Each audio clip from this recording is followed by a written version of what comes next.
topic. I'm not defensive about it.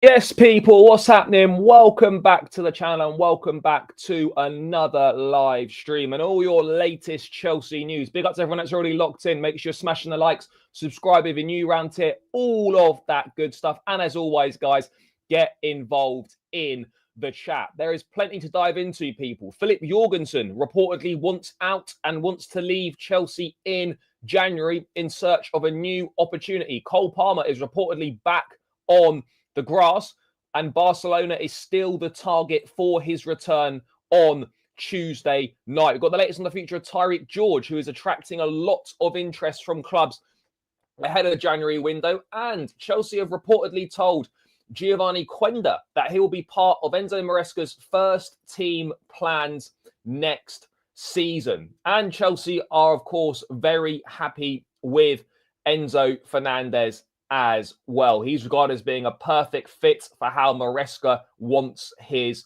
team to play. A tough day for the Enzo Fernandez haters out there who are hearing that, but there we go. Before we get into it, chat, as always, guys, a quick reminder. Make sure you check out Jersey's FC Soccer Shop. Link is in the description. Use code BLUEBROTHER for 20% off. Home shirt, away shirt, third kit, whatever you want. Names, numbers, patches on the back, good quality, affordable prices, people. Make sure you're looking fresh throughout the season in their latest Chelsea shirts. And who knows, the Oracle shirts could be in stock shortly once we get that official announcement, if it ever does come. But yeah, make sure you check it out, guys. Link in the description. Use code BLUEBROTHER for 20% off. That is enough about that. Let's see what you lot are saying in the chat. Make sure you get involved in the chat. The Sassy is not in the squad. Yes, big up, brother. Yes, hope you're well, bro. Big up, big up. But yeah, let's start with that news. And let's start with that news, guys, that came out yesterday from Fabrizio. A little bit of a surprise that the news just kind of randomly dropping. But when you sort of dig into it a little bit, it is not really a surprise that Filip Jorgensen is considering his options ahead of the January window. Let's just bring it up now. So this is an exclusive from Fabrizio. Filip Jorgensen considers potential January exit to get more game time ahead of the second half of the season. Decision up to Chelsea. Jorgensen open to a new chapter ahead of World Cup playoffs with Denmark as well. Now, the Filip Jorgensen signing, it just hasn't worked out. I've got to be perfectly honest. I was, championing this guy. I was bigging this guy up. I was, last season saying, look, get this guy in. He's way better than Robert Sanchez. He needs to be the Chelsea number one. He had a little bit of a run on the side last season after Sanchez made a howler away at Man City. He was only in for about 3 or 4 games, and then Sanchez was back in, and that was kind of the end for Jorgensen. Obviously, he played in the Cups and he played in the Conference League and whatnot. But yeah, he's not getting the game time he wants. He's made 4 appearances this season, 1 in the Champions League against Ajax, where he literally had nothing to do. And then he conceded 3 in the Carabao against Wolves and looked terrible. And even in the previous round against Lincoln, he was dire. He was absolutely awful. He was struggling with the balls that they were putting into the box. And truth be told, chat, he's just not a very good goalkeeper. And that's yet more and more money wasted on yet another goalkeeper in Filip Jorgensen, who is nowhere near the level required. And questions have to be asked. The sporting directors have done good work with certain signings, but how much money do we need to waste on goalkeepers until we find the right one? That is the question we need answers to, chat. We need answers to these questions because, we sold Petrovic, which, I would have liked him to have stayed, but, that wasn't a total surprise either. Petrovic is miles clear of Jorgensen, way, way better than Jorgensen. And, the whole point of the number 2 is, you're able to challenge for that number 1 spot and maybe eventually get yourself to become the first choice player, the first choice goalkeeper. I cannot believe how shit this guy is. He's awful. He really is. I mean, I didn't think it was possible to see, a goalkeeper worse than Robert Sanchez at the time. But unfortunately, chap, it looks like we managed to find ourselves one. Now, the decision's obviously up to Chelsea. I understand it's a World Cup year, and I think you're going to have this across a lot of clubs with a lot of players. Players who are in with a chance of going to the World Cup, but aren't playing much with their club. They know that to get into the World Cup squad, they need to be playing regularly. I think there's going to be players that are missing out, players that are going to be looking to move on because they're not playing and because they'll be worried about missing out at the World Cup. Now, decision's up to Chelsea. Now, from a Chelsea perspective, if you sanction a Jorgensen departure, whether it be loan or permanent in January, another goalkeeper has to come in so that you retain the depth in that position. Because Gabriel Slonina is not going to suddenly become backup and you're going to have to use Slonina in certain games throughout the season. That's not good enough. The kid's nowhere near good enough. The fact that he's opted to become a third choice goalkeeper at Chelsea in his early 20s is very questionable. This is a guy who was on loan at Barnsley, I think, in League One. He was sent back. And yeah, he needs to remain third choice or he needs to be sold, as far as I'm concerned. So that is not a viable option to promote Slonina and then put a youngster as third choice or go and get yourself an old head who's happy to just be vibes around the place. Now, if Jorgensen does go, that leaves you with two options. One, you recall Mike Penders from his loan at Strasbourg to be a number two and not really play much and kind of maybe you hinder his development that he's having this season in France, or you go and sign someone.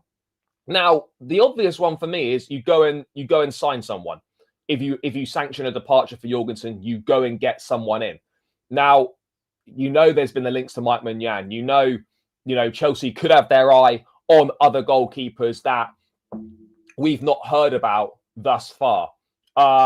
So it's going to be an interesting one for sure. It's going to be very interesting to see, what Chelsea decide to do. No, Celine, I hope. No, I can't see that happening in any way, shape, or form. Agreed that Jorgensen's simply not good enough. I absolutely agree on that. He's never going to become the number one goalkeeper here. So for the sake of his career, he needs to go and play. And so, yeah, I would have no issue with him going. But the problem that Chelsea have got is you'd have to go and bring someone else in January. Big Mike is the obvious one. I just spoke on him, not good enough. And not good enough either. We're talking about we need serious depth and players who can step up and into the first team fold if they're required to do so. Slonina or an academy goalkeeper is not going to cut it as a second choice. And recalling Mike Penders, in my view, is not an option whatsoever. That's not something that we can be entertaining. So the decision is in Chelsea's hands. Jorgensen will play against Cardiff in the Carabao. He'll play the odd game, I think, in the Premier League over the festive period when the matches are coming thick and fast. And yes, in early rounds of the FA Cup, he'll play a little bit in regards to that situation. But other than that, there's going to be very little game time for him. This is someone who's got one cap for Denmark. He's going to want to go to the World Cup. He needs to be playing. So a temporary solution away will obviously probably work wonders for him and will probably work favourably for Chelsea as well, ahead of what I would imagine will be a permanent sale in the summer, which just goes to show we've wasted another £21 million on a goalkeeper, nowhere near the required level. But hey, I have to accept, chap, that I got that one wrong. I got that one wrong at the time. I was convinced that he was considerably better than Robert Sanchez, and the evidence, unfortunately for me and many of us, has proven otherwise. He is not better than Robert Sanchez. In fact, he's nowhere near, and he is one of the worst goalkeepers I've seen play for this football club. And that's quite a thing to say. So, Nizar Kinsella again reporting that Chelsea are looking to let's have a quick look. Any departure would have implications for Chelsea, who have no plans to reduce their goalkeeping depth, but could sign a replacement. All recall Mike Penders. I can't stress this enough. we cannot recall Mike Penders from his loan to come and sit on the bench at Chelsea. That's not serving his development at all. The whole point of sending Penders out was to get regular minutes, develop as a player, and experience football in one of Europe's top 5 leagues and get European football in the shape of the Conference League. That's the whole point of this. So to cut that short in January, to sit on the bench and play the odd cup game for Chelsea makes zero sense in my view. Absolutely zero sense. But the article itself is saying that Chelsea goalkeeper Filip Jorgensen has been told he has a chance to become Denmark's starter at next summer's World Cup if he plays more football. Again, as I said, this is something that we're going to see from a lot of players across a lot of teams. The number 1 spot in the national team remains open, but the 23-year-old's yet to start a Premier League match for Enzo Maresca. Yeah, that is right, guys. The only appearance Jorgensen's made in the league this season was when Sanchez got sent off and he came on as a sub against United. What have we got here? Jorgensen would be in pole position to start those matches, but only if he plays more football. Given his talent, age, and experience, European clubs should show interest as the January transfer window approaches, especially if he's available on loan. Any departure will have implications for Chelsea, who have no plans to reduce their goalkeeping depth but could sign a replacement or recall Mike Penders. Since joining Chelsea in 2024, Jorgensen's made just 28 appearances after arriving as one of Europe's most highly regarded young goalkeepers.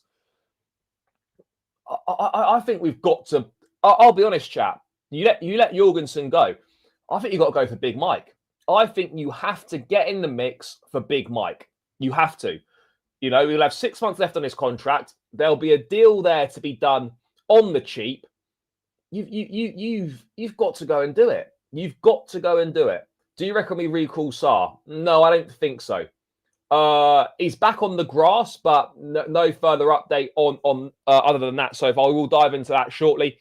I'm sure we'll get a more definitive answer from Enzo Maresca tomorrow in his press conference. We'll absolutely get more of an idea then. What do I think about Sonia this season? To be honest, I don't watch an awful lot of the women's side, but from what I have seen, it's not. I don't think that the start to the season's not been particularly impressive league-wise. I think obviously still unbeaten, but yeah, obviously a few things that definitely that need ironing out.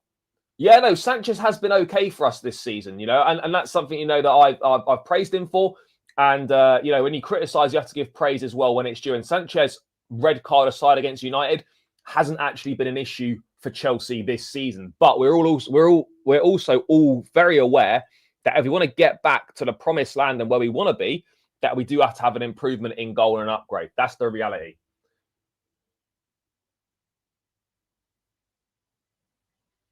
If everyone's fit, best front four: Neto, Joao, Esteval, Palmer. Potentially, I mean, you could even make a case for Garnacho on that left wing. Based on recent form, but yeah, I would probably generally tend to agree with you on that front. So this now brings into question the Maignan situation. Now, Chelsea obviously won't sanction a Jorgensen departure chat unless they've got an idea they can get someone in January to replace him. The obvious ones is Maignan. Outside of that, I don't really know who else there is. Obviously, there's other goalkeepers out there, but in terms of keepers that Chelsea have had strong links with, it would be such a Chelsea thing to do to not spend the money on Maignan in the summer, wait 6 months, and then buy him then. But then from a club point of view, when you look at, in their eyes, how well Robert Sanchez has done this season, and Sanchez being the number one goalkeeper, would Chelsea be ruthless enough to bring in a Maignan in January and just be like to Sanchez, who's had a decent start to the season, be like, brother, I'm sorry, but you're number two now, and Big Mike's going between the sticks. I don't know if we've got the I don't know if we've got the balls to do that. I'm not sure that's a decision that Chelsea would be making. I really can't see it, guys. I really can't see it. But that for me those for me are the only real options that we've got in the goalkeeping department. I can't see many other options out there in January other than Munyan, unless you literally look to bring in a keeper on loan just to replace Jorgensen for 6 months, and then you reassess the whole situation in the summer. Because the reality is that Penders, as talented as Chelsea think he is, and as well as he's done at Strasbourg so far, he needs to spend 2 seasons at Strasbourg, in my view, to make sure that he's fully ready. We can't be doing none of this fast tracking Penders to the first team. The brother needs 2 years, in my view, on loan at Strasbourg to make sure he's properly ready. I agree. Absolutely not. Why would I get rid of one terrible goalkeeper and replace him with another awful goalkeeper? I mean, what are we doing here? What are we doing here? Absolutely no chance. Absolutely no chance on that one. Vince McMahon settings, no chance. That shouldn't even be. It shouldn't even be a suggestion, guys. It shouldn't even be a suggestion. Do you know what I mean? But yeah, that leaves us with Munyan. And Munyan, I know, like I tweeted it out yesterday. A lot of people weren't particularly happy with me about it. You know, Munyan's he's crap, he's this, he's that. You know, he's Sanchez is way better than him. Oh, you know, we shouldn't be going to get Munyan or whatever. Whatever people think, Munyan, in my view, is an upgrade on Robert Sanchez and is a better goalkeeper than Robert Sanchez. That's my opinion. Chelsea should have signed him in the summer, and then we wouldn't even be in a position where we're having this conversation. That's the reality of where we are right now. We wouldn't even be in a position to be having this conversation if we'd signed Munyan. But then again, would Sanchez have been happy? Would Sanchez have been happy to be a number 2? That's all the question. That's the questions we've got here. Yes, big up, brother. Yeah, guys, smash up the likes. We're only on 23 likes. That is really awful, chat. Really shocking. Come on, people. The community is better than this. The community is much better than this, guys. So make sure you're smashing up the likes. Get this up to 50 likes ASAP, guys. It really helps me out. And subscribe to the channel if you're new around here. We're 70 subscribers away now from 19K. Come on, people. Let's take the step towards that 19K. Let's get it boxed off. But yeah, smash up the likes. Get this up to 50 minimum. And yeah, keep subscribing if you're new around here, guys. Appreciate each and every single one of you. But come on, the community needs to pull together now. Come on, chat.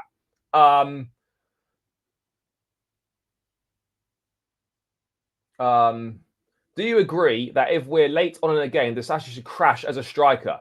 No, I absolutely don't agree with that. But I appreciate the sentiment of it. Nah, bro, it's all, those shoots are all fun and games. Yeah, no, Dev's always going to stick up for his boy. But yeah, no, I wasn't having that at all. Sanchez has saved a couple pens.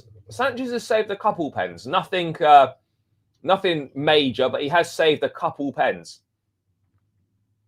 No, Magic Mike is proper. Look at him with France national team. Yeah, I think he's good. No, in my opinion, nowhere near good enough. You cannot be, relying on Slanina in games, who's been on loan in League One. This is a guy that Slanina nowhere near good enough. I don't like to talk badly of players, but we just have to be honest about it. Chat, that Slanina is not of the level required. And if we were to do that, then I would really question what on earth is going on right now. I really have to question what's going on right now.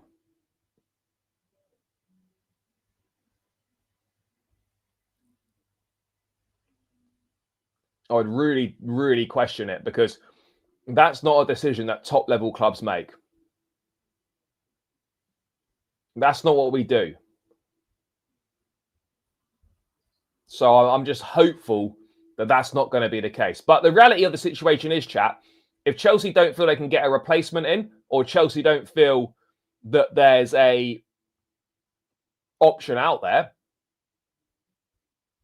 then Jorgensen, unfortunately, is going to have to firm it and remain at Chelsea for for the rest of the season. But either way, for me, this is Jorgensen. This will be Jorgensen's last season at the club, in my view. I would play Fofana against Burnley and Arsenal, and then play Badiashile against Barcelona. That's the way that I'd do it, because in my opinion, Arsenal and Burnley are more important than Barcelona. Just get Big Mike on the cheap, keep for a couple of seasons until someone else comes through. Yeah. That's exactly kind of the reasoning that I'm going with. No, he doesn't. I hate this blocks pathway nonsense. I really do, because Penders is not ready. Let's be perfectly real. Penders could do with another 1, maybe even 2 seasons on loan at Strasbourg or elsewhere. You can bring in Mignan for 2 seasons, and then Penders can come back when he's ready. You don't have to rush Penders. You can give him all the time that he needs, and then you can phase out Mignan and replace and put Penders in there. Signing another goalkeeper is not blocking Penders' path, particularly if you're signing someone like a Mignan. So I really don't agree with that at all. Thibaut Courtois spent 3 years on loan at Atletico Madrid before he started playing for Chelsea. Penders right now is not ready to play for Chelsea, and Penders at the end of this season, in my opinion, will not be ready to play for Chelsea. So let's not do this pathway blocking business, because it simply isn't the case, chat. It simply is not the case. That would happen. I'm not buying that at all. So that's where we are. That's where we are with Jorgensen in the goalkeeping situation.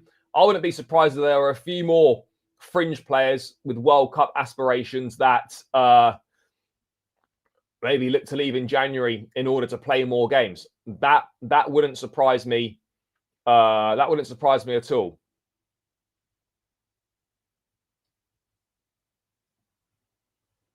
Wouldn't surprise me at all. No, not at all. Because Satpaev is a striker. Javi Simmons is not a striker. Kendry Paez is a midfield player, attacking midfield. There's more of a case if you sign Javi Simmons, then that would affect Paez. But at the end of the day, we've got to realise, chat, that all these players that get signed aren't all signed to play for the first team, or aren't all going to play for the first team. So the sooner people realise that, then we don't have to start talking about this blocking pathway stuff, because unfortunately, every player that joins Chelsea is not going to play for the first team, and every player that joins Chelsea is not signed with playing for the first team in mind. That's just the reality of the situation right now. That's just how it goes. And this is absolutely spot on in the chat. If you're good enough, you'll start games and you'll play and you'll get opportunities. This blocking pathways thing is nonsense in my view, unless you literally sign like 3 players in the same position and you're stockpiling. But like this blocking pathways thing is nonsense. If another player gets signed in your position, if you're good enough, you'll play ahead of them. It's very, very simple. Disasi, yeah, hopefully Disasi. George, yes, I would say so. And yes, Jorgensen, providing Chelsea can obviously find a replacement as well. There will be others after Mike too. It's not a free pickup in January. January, you have to pay a bit of money because there'll be 6 months left on the contract. So there we go. No, he's not come out and said recently that he wants Chelsea. But if Chelsea came back in, I'm sure Mignan wants to play in the Premier League, and we would be a very, very viable option. I mean, yeah, for sure. You do well at Strasbourg, and the chances are that you will get chances at Chelsea. Obviously, it's not going to always be the case. Petrovic was outstanding at Strasbourg last season. Never got the Chelsea chance. But generally speaking, if you go to Strasbourg, you play well, then you will be given the opportunities at Chelsea. No, Tosin won't be sold in January, but I think at the end of the season, I would have no issue with moving Tosin on at the end of the season. I really wouldn't have an issue with it, guys. No issue whatsoever with moving Uncle Tosin on at the end of the season. Chat, come on, we've got to get these likes up, people. This is really poor. I don't know what's going on today, but yeah, guys, it really helps me out. So please do run those likes up. Run them up, chat. Run them up. Yeah, we will be pure profit. We won't sell them in January because I don't envisage any centre-backs actually coming in January. So we're not going to then remove a centre-back and have even less depth there. So yeah, that's not going to happen in January. In the summer, I think there'll be a major reshuffling at centre-back in the summer. I think 2, 3 or 4 centre-backs could easily leave the club with one or two coming in. I definitely think there's a possibility on that one, 100%. But right now, yeah, I don't see any centre-backs leaving the club in January. Absolutely not. Yes, big up, bro. Hope you're well. Tosin had a torrid. Yeah, Tosin's been really poor this season. Last season, he had a good season, in fairness to him. But yeah, this season, it's not been good from Tosin. It really hasn't. Not looking good 1v1 defensively. Not reading situations, not defending well, getting beaten easily in the air. But we need depth at centre-back. We're not going to sell centre-backs in January. We're just not going to sell centre-backs in January. But whether people like it or not, that's not happening. Well, it wouldn't be a swap.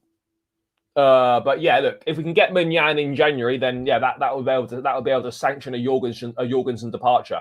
But yeah, it's up to Chelsea. Chelsea will sanction a Jorgensen departure, providing a replacement they can get a replacement. If they can't, then there's no sanction for Jorgensen. Yes, big up, brother. Big up, big up. But I am skeptic. If Mike would like to move now with the World Cup place at stake, well, he would only move if he was going to be first choice. He's not moving in a World Cup year if he's not going to be first choice. That's the reality. Munyan won't be joining Chelsea, especially in a World Cup year, unless he's first choice. That's the reality of the situation, chat. That's it. Very simple. But anyway, let's get on to Cole Palmer, because we're still waiting for Cole Palmer. We're still waiting for Cole Palmer. Isn't it mad, chat? Cole Palmer has not kicked a ball for Chelsea since the 20th of September in that awful, awful day at Old Trafford. But Matt Law yesterday saying that Cole Palmer has returned to the grass at Chelsea's Cobham training ground and will step up his work as long as he does not suffer any setbacks to his recovery from a groin injury that dates back to the Club World Cup. Big up, brother. I know, mate. I know. It's unfortunate, isn't it? It's unfortunate. But it is what it is. Yeah, come on, people. Get them likes up, chat. Get those likes up. Come on, guys. I just realised, let's promote. Yeah, brother. Unfortunately for you, you obviously missed the part where Adonez cannot join until he's 18. And that's in January 2028. So, yeah, something like that's not happening. Yeah, physique is apparently changing a little bit as well. But yeah, look, so Cole Palmer's returned to the grass. That's a positive. But again, returning to the grass is so loose because what's he doing there? He's doing a bit of running. He's doing a bit of individual ball work. He's obviously not back in full training. And we're already partway through Thursday. And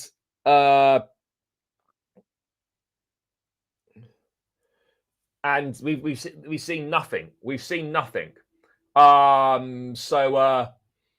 Yeah, I'd be very, very surprised, chat. I'd be very surprised if we saw him against Barcelona. I wouldn't say he was bulking, but I think look, there's a few little changes to his physique, which might help him.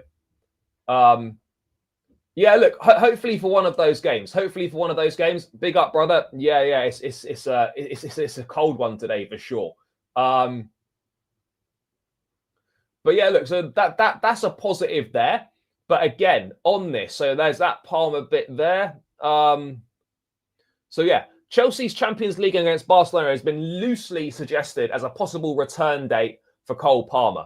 If he does not quite make that game, then he will hope to play as soon as possible after it, with Chelsea entertaining Arsenal 5 days later. Now, for me, yes, you'd love to have Palmer available for this Barcelona game, but there really isn't, in the sake of anything long term,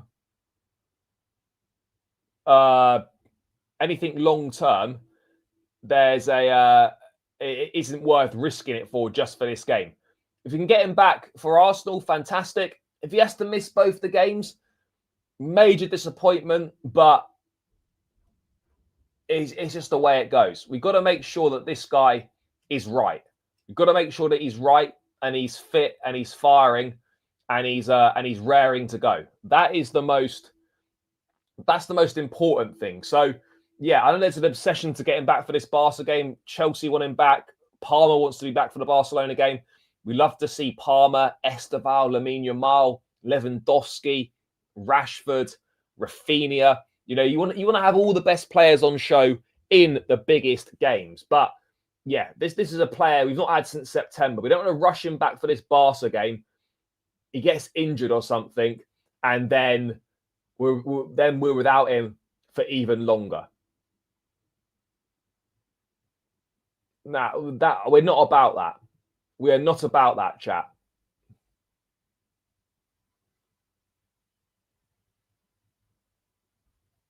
You know, we're not about that. This is where Chelsea got to be sensible. And we have been sensible about these sort of things in the past. You know, we have to. And yes, I'd love him back for Barcelona, but I think it's more important, in my opinion, that of the two, that he's back for the Arsenal game.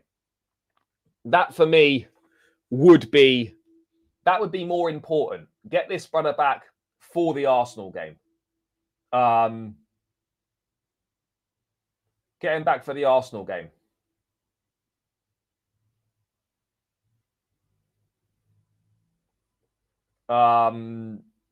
So we have to see. But the whole Palmer recovery thing has been very sort of cloak and dagger, hasn't it? There's not really been that many updates. Obviously, it was the 6 weeks before the Forest game, and then it's like, well, they want him to be back for Barca, but they might not. He might not be back for Barca.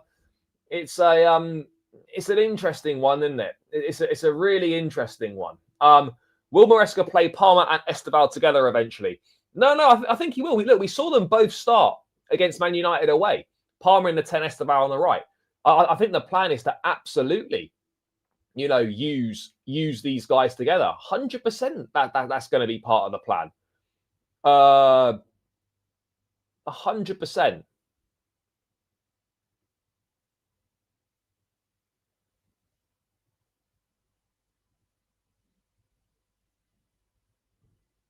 You know, that's definitely going to happen. Definitely going to happen. Let's wait and see.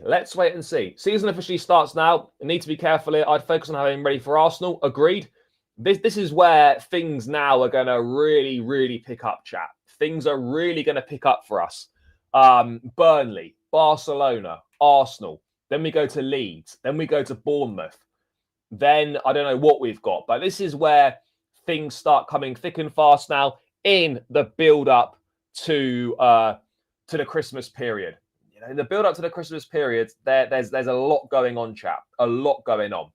And we need as many players available as possible for these games, because the rotation in this period is going to be absolutely crucial. Yes, big up, bro. Yeah, guys, sub to the channel if you haven't done so already. How are we getting on these likes? We still haven't reached 50, chat. Guys, come on. Smash it up. Let's keep it moving, people. I think it's more important for him to be back at Arsenal. Yeah, I hear you. Problem with Palmer and Esteval together is who is behind them. Enzo adds to this box crushing. No, but Enzo doesn't need to act as the box crashing midfielder necessarily. We saw against Wolves, it was very much a throwback to the before to when he first arrived with that number 5 on his back. Very much a throwback to that. So yeah, he doesn't need to perform that box crashing role. You can have Palmer and Esteban, and then you can have Enzo playing deeper. There's this idea that Enzo is not good off the ball or Enzo is not good defensively or is a liability defensively. It's just a myth, in my opinion. Yeah, okay, it might be a weaker part of his game, but to say that he's not good at it is a massive myth, in my view. A massive, massive myth. So I'm not sure. I'm not really sure why people think, oh, you can't play Esteban, Palmer, and Enzo together. Yeah, bro. Watch it after this, brother. Well, who knows? Who knows at this point? Who knows? Anything is a possibility, chat. Anything's a possibility. Yeah, look, the only time we've seen it was for 5 minutes against United.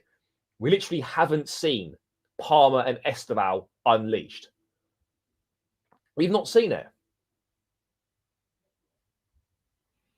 And we're hungry for it. We're starving for it. And it's gonna be a sensational link up. It's gonna be a sensational link up. Once it gets firing and once we see it. It's gonna be superb. It really is. Bro, Disasi is not being reintegrated into the first team squad. He's back in first team training, mainly in my opinion, because it's an international break. And they need to make up the numbers. Even if he stays training with the first team, Disasi is not getting minutes in the first team at centre-back ahead of anyone. He won't play for this football club again. Maybe Palmer could see a few minutes against Barca. Yeah, I agree. Yes, big up, bro. I hope you're well. Yeah, it will be amazing once it clicks and once and once it gets going. It will be incredible, chat. It will be absolutely incredible once it gets going. But whether it does get going or not is another question. We'll have to wait and see. So there we are. This probably not this year. Probably not in 2025, no, because there's not very long of the year left, but certainly next year, yes, for sure. I will head back out and see the boys. Yeah, 100%. So yeah, that's what we are with Palmer back on the grass at Cobham. We'll get a proper update on Cole Palmer from Enzo Maresca in the press conference tomorrow. He's bound. I'd be stunned if he wasn't asked about Cole Palmer. I would be absolutely stunned, guys, if he wasn't tomorrow. So we hold our breath for the presser tomorrow on that. So yeah, we'll see. So that's enough about Cole Palmer. Let's talk about another future star in Giovanni Quenda. Because there's been a bit of an update on him. It's understood Chelsea have communicated with Giovanni Quenda that he will be part of Enzo Maresca's first team plans next season. Not really a surprise. Of course, he's going to be part of the plans. That's very, very obvious. This is a super talented boy, someone who's a regular at Sporting Lisbon, someone who will arrive, injury permitting, from Sporting Lisbon with over 100 appearances for the first team, including Champions League football. And this is someone who is experienced at winning things as well. A phenomenal talent, him, Esteban, and Lamine Yamal are considered the top 3 players in the world at that age, at that 18 years old. Quenda, Yamal, and Esteban considered the top 3 18-year-olds in world football. Quenda is having a decent season at Sporting, Lisbon. And the dynamic when he comes in is going to be very, very interesting because we've already got Esteban and Neto on the right side. Quenda is a right winger. Now, Are Chelsea going to field 5 wingers next season? Are Chelsea going to field 5 wingers next season? I don't think we're going to have 5 wingers in the spot. You have your 4, and then you've got Cole Palmer, who can also play on the right side. And maybe you could play Joao Pedro wide if needed. I don't see us having 5 out-and-out specialist wingers in the squad next season. I don't see that happening. So that's going to be an interesting one. I'm not sure on that. Quenda, right wing, and he fits in the squad, but someone's going to have to leave, in my view. And this is what I've always said about the Quenda situation is someone's going to have to leave to make room for this guy, because Chelsea won't carry 5 wingers next season. I really don't believe they will do that. So, not every football story starts in jeans, but in Giovanni. So Quenda, let's have a look. We don't need all this background waffle on Quenda. Where's the main stuff we're looking at here? Where's the main stuff we're looking at?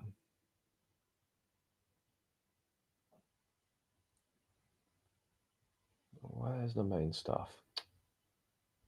Chelsea, though, got themselves in a strong position with Quenda and his reps at the start of 2025. In mid-March, the Blues struck an agreement understood to be worth around 40 mil for Quenda to move next summer.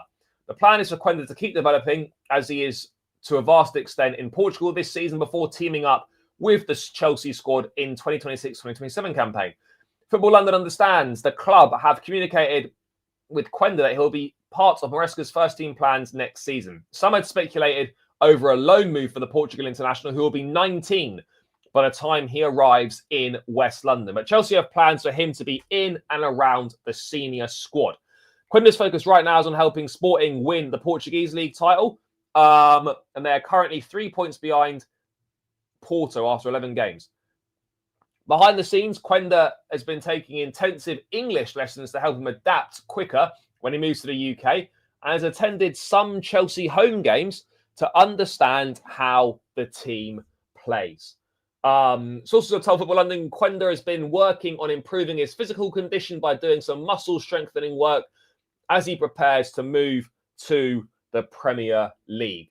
Quenda is constantly looking at ways he can improve, and it comes as no surprise that he has often been analysing his performances via video, while also watching clips of other wingers like Neymar, Lamine Yamal, and Ronaldo to try and add to his own game.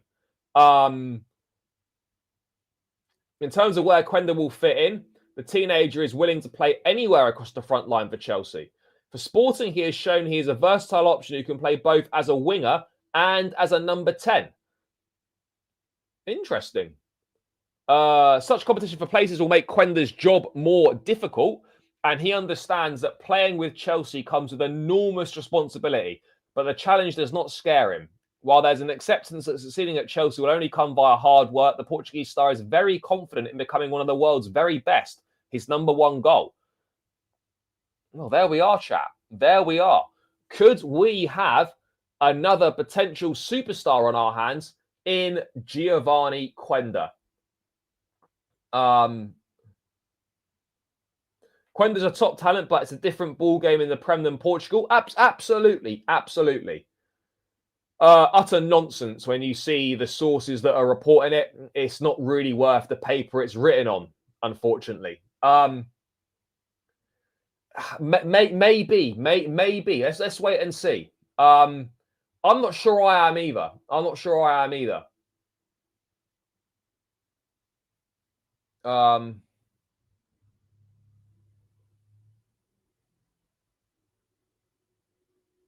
Yeah, look, Quenda's good, but again, Tyreek George is going in. Yeah, Tyreek George will be gone in January or at the end of the season.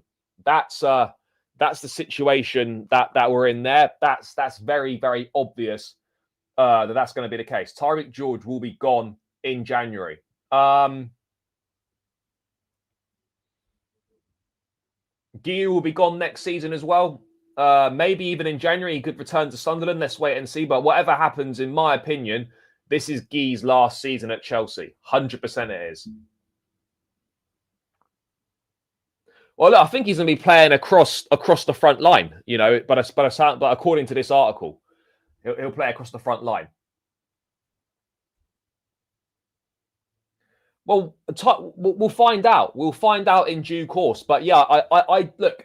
Chelsea might end up keeping all 4 current wingers and add Quenda as a 5th. But I personally don't see that being the case. So someone, in my view, is going to need to leave. No, we won't. George is the obvious one that is leaving. No, bro, but I mean someone on top of George. I'm not even considering George in the conversation. Burnotte's done. I think no one leaves for Quenda, as Maresca will be utilising the versatility of all players. But I agree. But I still think that you're still going to have, if George leaves and Quenda comes in, you still got the same amount of attacking options as you've got now, and someone is going to end up missing out. So yeah, it's going to be an interesting one.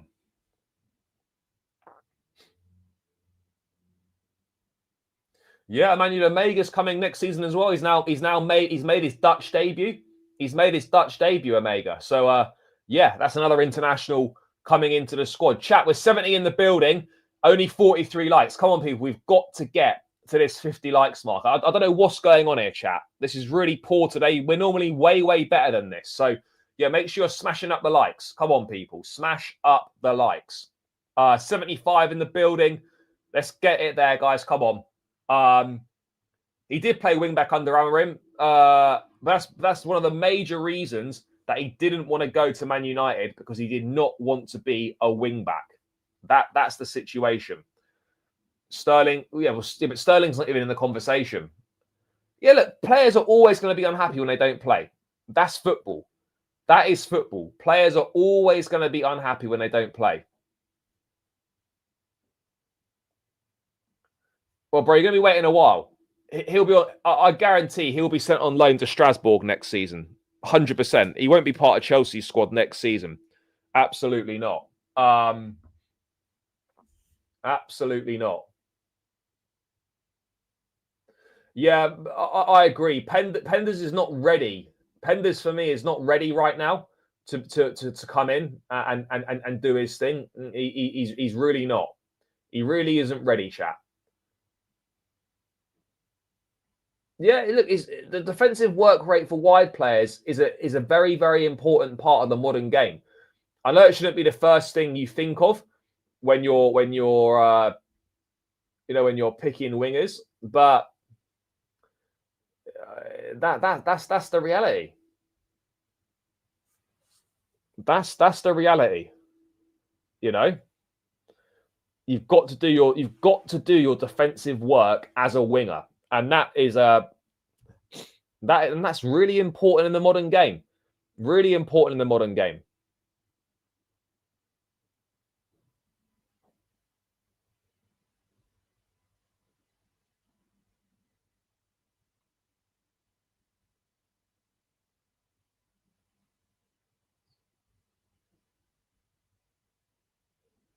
And so, yeah, we'll see.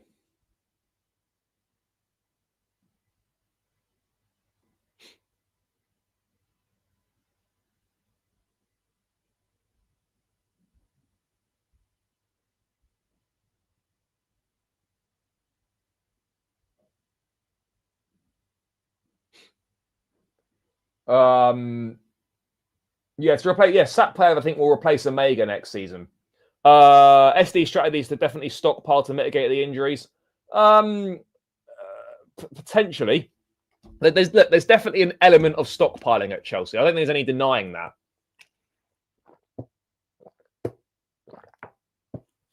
I don't think we can deny that. But yeah, look, Quenda's a big talent. Quenda is absolutely a big talent, guys. Big talent.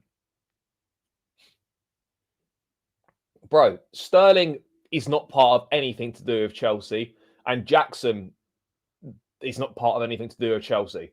So when we're talking about players coming in, we're not thinking anything about Jackson, or we're not thinking anything about Sterling, because they don't enter the equation here.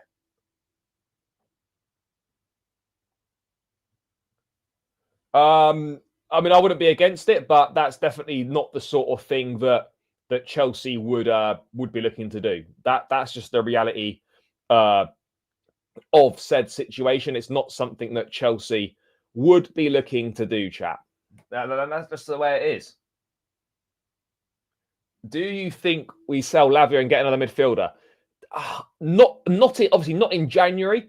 Come the end of the season, depending how many injury issues Lavia has had this season and how much football he plays, there could be a conversation to be had in the summer about what Chelsea look to do with Lavia. But certainly not right now. Certainly not right now.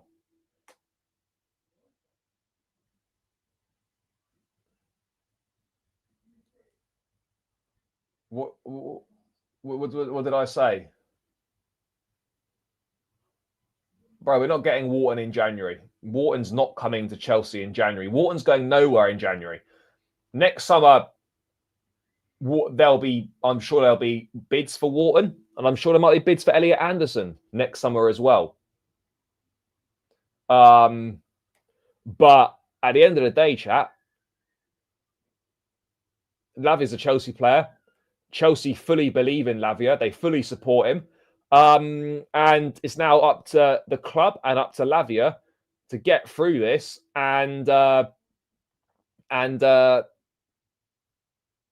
that he can stay fit, because this is a top player, by the way. This is someone who makes such a big difference when he's fit. Yeah, got to be careful.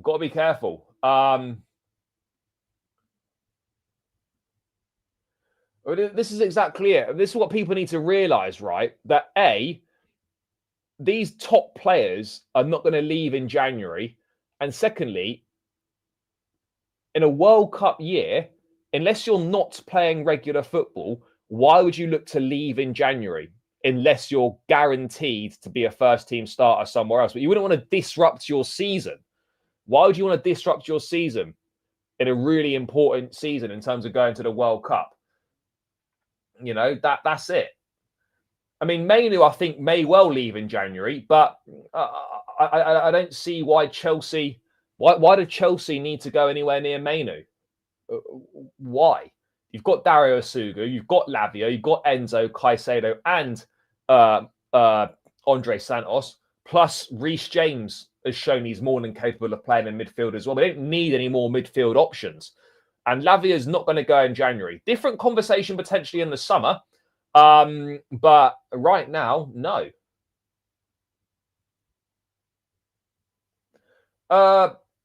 Look, anything's possible in football, but I think it's very, very unlikely that Arsenal will drop points against Tottenham, given the record that Arsenal got against Spurs, particularly at the Emirates.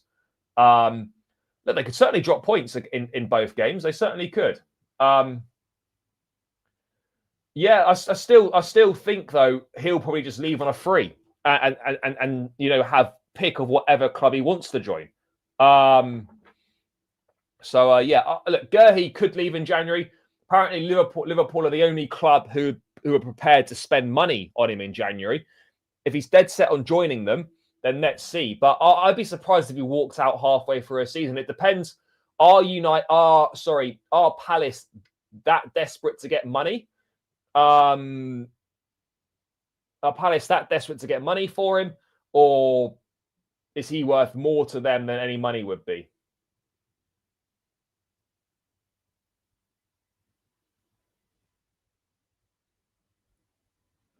So we'll see.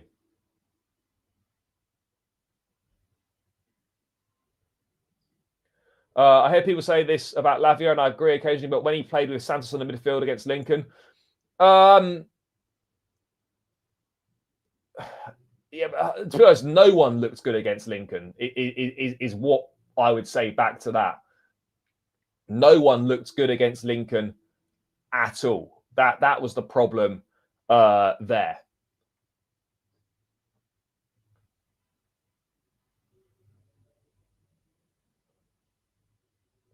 Bro, we're not. Yeah, but again, he's 17 years old. He's not someone that's going to be that. If he did come in, he's not someone that's going to be that we should be thinking about making any difference at Chelsea anytime soon. That's all I would say on that one. Oh, win against Arsenal, 100% win against Arsenal. We haven't beaten Arsenal for a while. But yeah, if I could only win one of the two games, yeah, all day long, I'm taking the Arsenal game, 100%.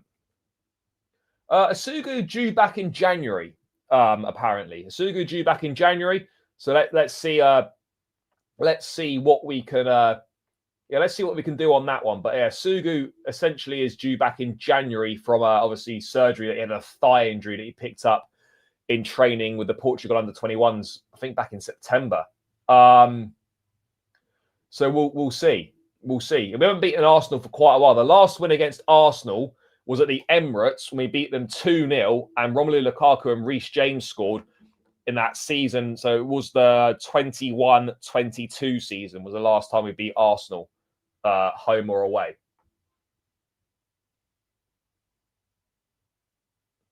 So yeah, it's been a while since we've beaten Arsenal. It has been a while.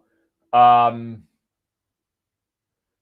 yeah, look, Quenda, obviously, I'll be keeping an eye on his development. No surprise at all. I fully expected him to come into the first team.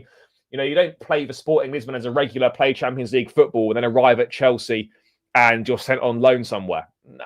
That was never going to happen. So yeah, Chelsea could potentially have another star on their hands in Giovanni Quenda. So let's wait and see on that one. I've seen a lot on Twitter. Seen a lot of chat on Twitter whether how many world-class players do Chelsea have.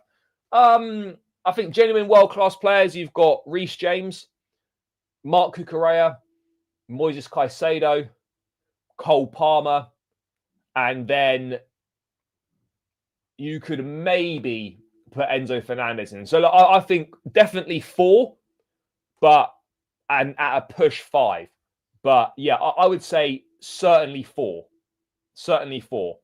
And it depends what your definition for world class is. But for me, you've got to be in the sort of the top 3 to 5 in your position in the world.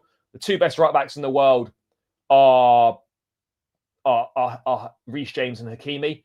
The 2 best left backs in the world are Mark Cucurella and Nuno Mendes. Moises Caicedo, I think, is arguably one of, if not the best midfield player in world football right now.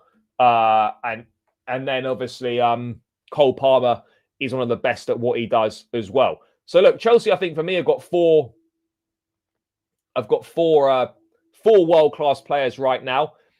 Enzo, if he can find a little bit more consistency, can get there. And then obviously looking at Esteval at some point as well, I think will become a world-class player. So yeah, that's what that's what I would say. Yeah, exactly, bro. This is it. You know, this is it.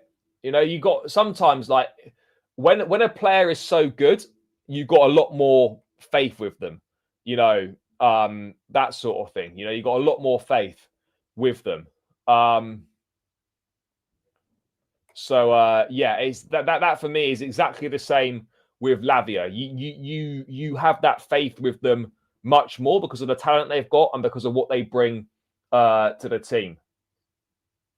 So yeah, that's the latest on that. What else have we got going? Unfortunately, there's no world-class striker. No, there's no world-class striker.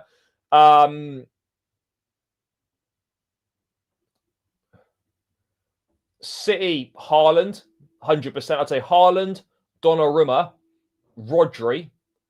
Haaland, Donnarumma, Rodri.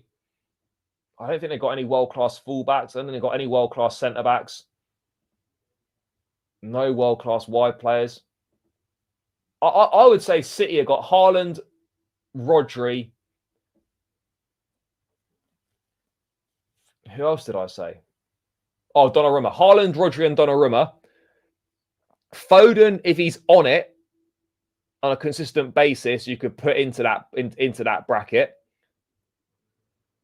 I think City have got 3 at a push 4 if you include Foden. Arsenal, Saliba, Gabriel, Rice.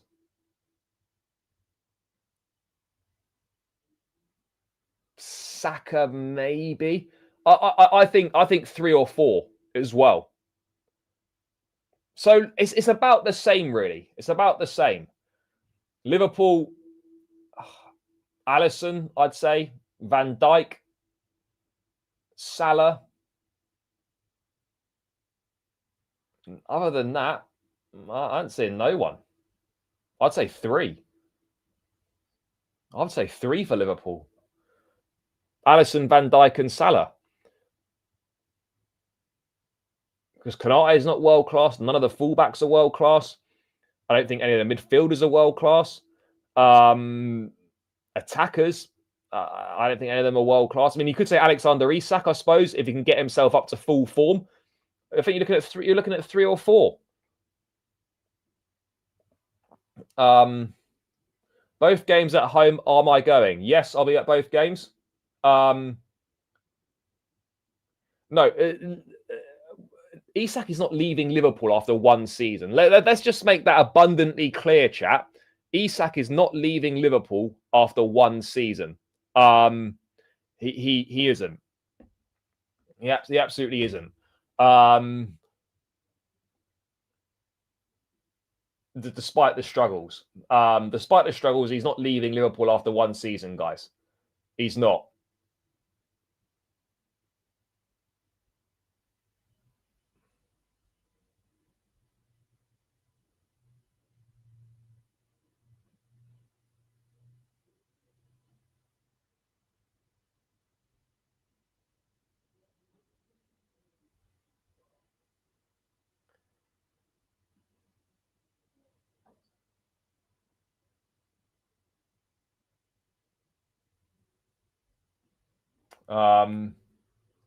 Ekitike, I think, would have been very good at Chelsea, but it wasn't to be. And yeah, we were linked, but it never really went anywhere. It never really went anywhere. We were never prepared to pay the price that that Liverpool were ended up paying. We were never prepared to pay that, chat.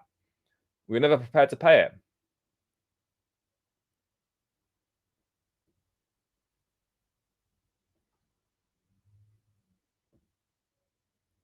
We just weren't prepared. We were not prepared. And you win some, you lose some. You win some, you lose some, chat. So there we are.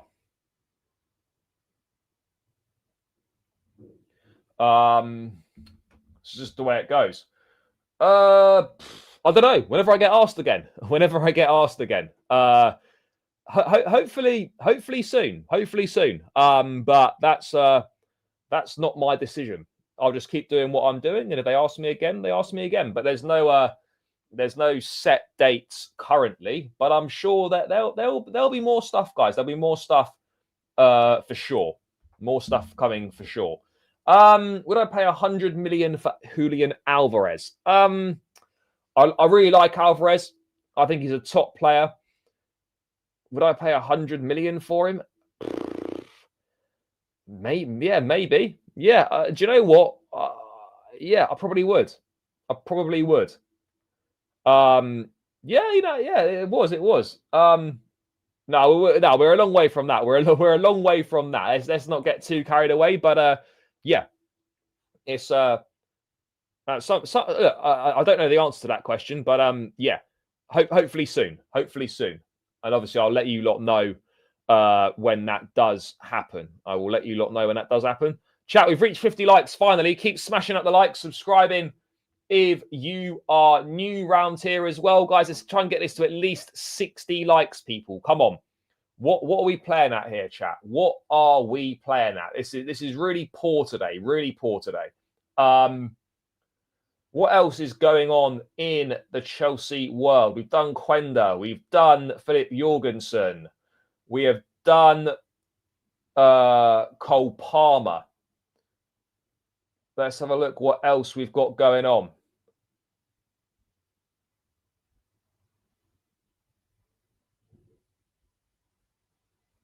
Let's have a look what else we've got going on.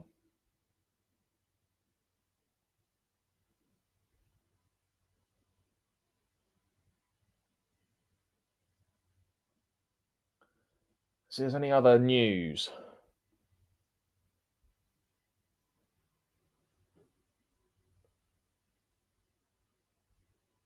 Let's do the Nicholas Jackson thing. Let's do the Nicholas Jackson thing. Because, guys, there were reports from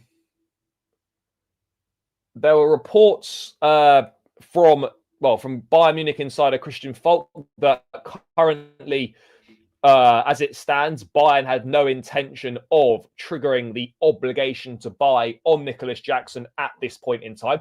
That's not a surprise. That shouldn't be a surprise to anyone. It's not a surprise to me, and it shouldn't be a surprise to any of you lot. I said it throughout the summer. They were never going to, Jackson was never going to play 40 games this season for Bayern. He just wasn't. That just wasn't going to happen. What else wasn't going to? So yeah, there's that.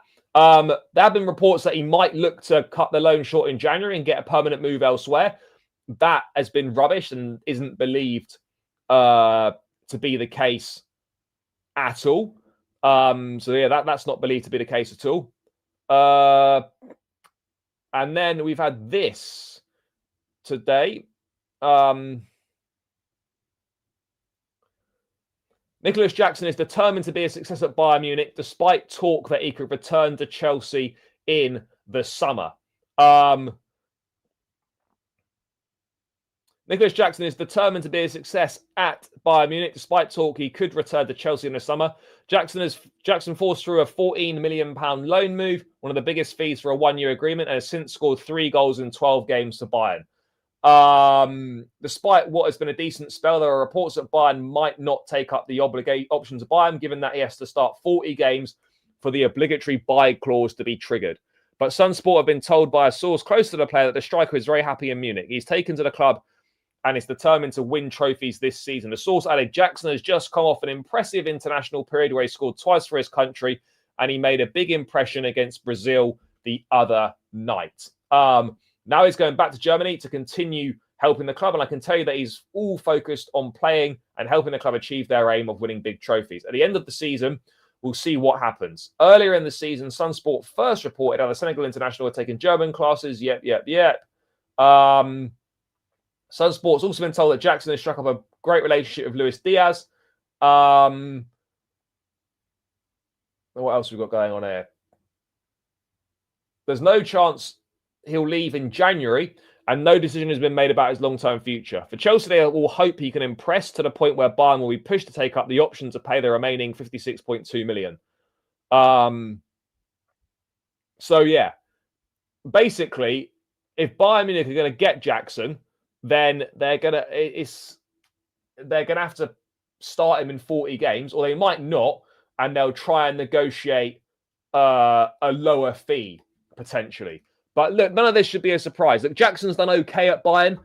He's not played much, but that's not really a surprise. That's not really a surprise at all that he's not played much. That shouldn't be a surprise to anyone, guys, that Nicholas Jackson's not paid much. I don't know where he'll go next summer. I'm really not sure. But look, I still think he can get a decent move. Maybe Premier League, maybe Italy. Return to Spain. There'll definitely be clubs interested. I just don't know how much money. I just don't know how much money Chelsea will be able to get for Jackson. That's the only thing.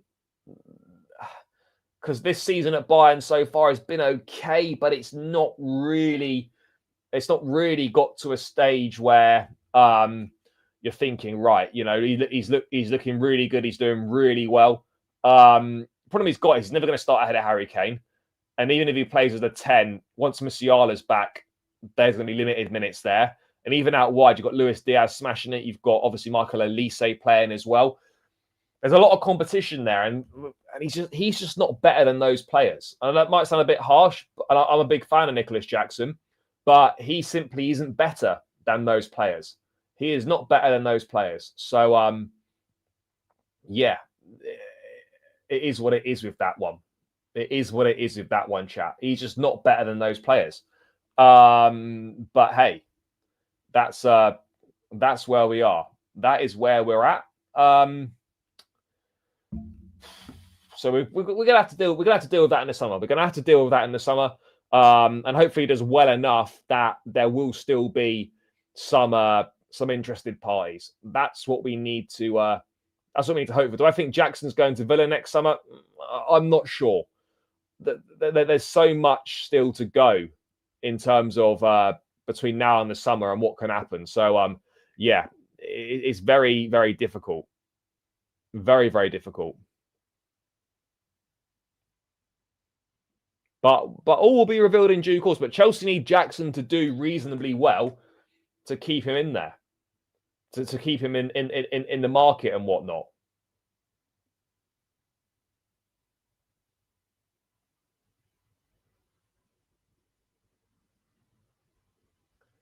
That's what we need to hope for.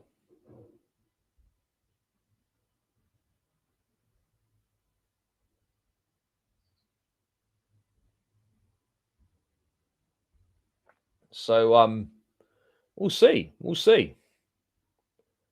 But there's a lot of exciting things coming up, chat. A lot of exciting things coming up.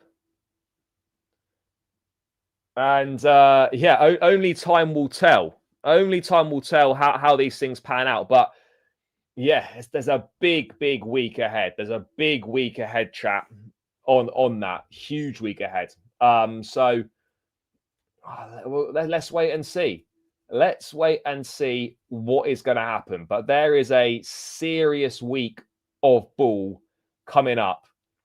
Burnley on Saturday, Barcelona on Tuesday, and then we've got Arsenal on the Sunday.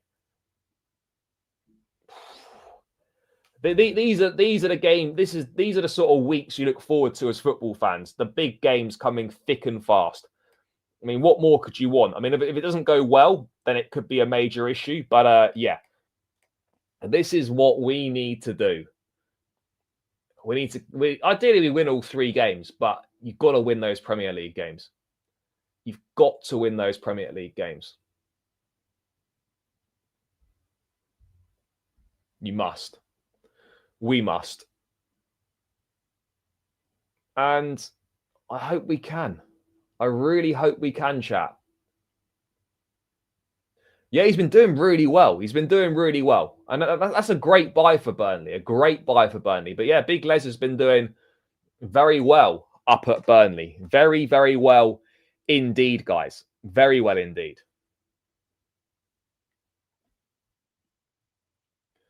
So yeah, we have to hope that he's not got any ideas above his station. Above his station. That's what we've got to be hoping for. No ideas above his station for Big Les. But yeah.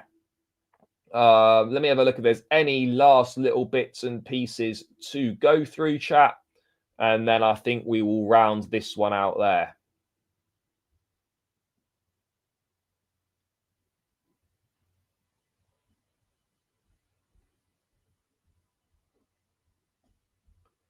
Doesn't appear to be anything going on.